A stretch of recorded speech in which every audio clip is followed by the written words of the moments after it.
రామగుండం కార్పొరేషన్లో శానిటేషన్ సంబంధించినటువంటి సూపర్వైజర్లను గంటకొక విధంగా బదిలీలు చేస్తూ అసలు వాళ్ళు ఉన్న చోటలనే ఉండాలనా, లేకపోతే కలెక్టర్ గారు చెప్పిన ప్రదేశంలో పనిచేయాలనా, లేకపోతే అసిస్టెంట్ కమిషనర్ మన కమిషనర్ గారు, కలెక్టర్ గారు, అసిస్టెంట్ కలెక్టర్ గారు చెప్పిన ప్లేస్లో చేయాలనా, లేకపోతే నాయకులు చెప్పిన ప్రదేశాలలో పని చేయాలన్నా అసలు అర్థం కాకుండా వాళ్ళ పరిస్థితి చాలా ఘోరంగా ఉన్నది.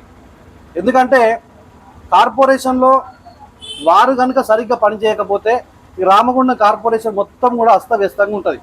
ఇప్పటికే చాలా దిక్కుల సరిగ్గా వసతులు లేక చాలా ఇబ్బందులు పడుతూ ఉన్నారు. అసలు ట్రాక్టర్ల టైర్లు పంచర్లు అయినా పట్టించుకోరు, తర్వాత ట్రాలీలకు సంబంధించిన రిపేర్లు అయినా పట్టించుకోరు, తర్వాత ఎన్ని రకాల అవినీతి జరగాలనో మొత్తం కూడా డీజిల్ కుంభకోణం జరిగినదని పట్టించుకోరు. ఎన్ని చేస్తూ ఉన్నా కూడా కనీసం వాళ్ళు ఎక్కడ పనిచేయాలనో కలెక్టర్ గారికి, కమిషనర్ గారికి, అసిస్టెంట్ కలెక్టర్ గారికి ఇక్కడ అధికారులకు సమన్వయ లోపంతో వాళ్లకు గంటకు ఒక లెటర్ రావడం అయితే చాలా ఘోరమైన లోపం కనిపిస్తూ ఉన్నది. వాళ్ళ పరిపాలన దక్షత కూడా కనిపిస్తూ ఉన్నది.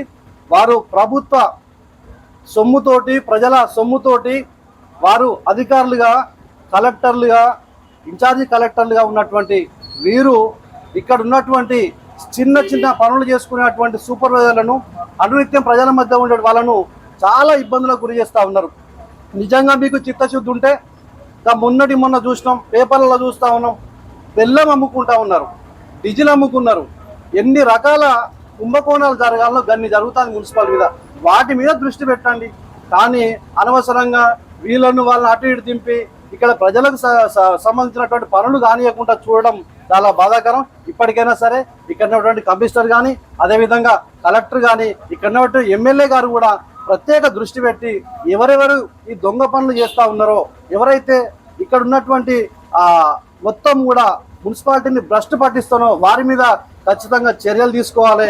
లేకపోతే మాత్రం చాలా ఇప్పటికే ఈ ప్రభుత్వం మీద కావచ్చు, ఇక్కడ ఉన్నటువంటి పాలక వర్గం మీద కూడా చాలా ఇబ్బందుల గురి చేసేటువంటి మాటలు మాట్లాడుతూ ఉన్నారు. దయచేసి మన మున్సిపాలిటీని వ్యవస్థను గాడిలో పెట్టాల్సిందిగా కలెక్టర్ గారిని డిమాండ్ చేస్తూ ఉన్నాం.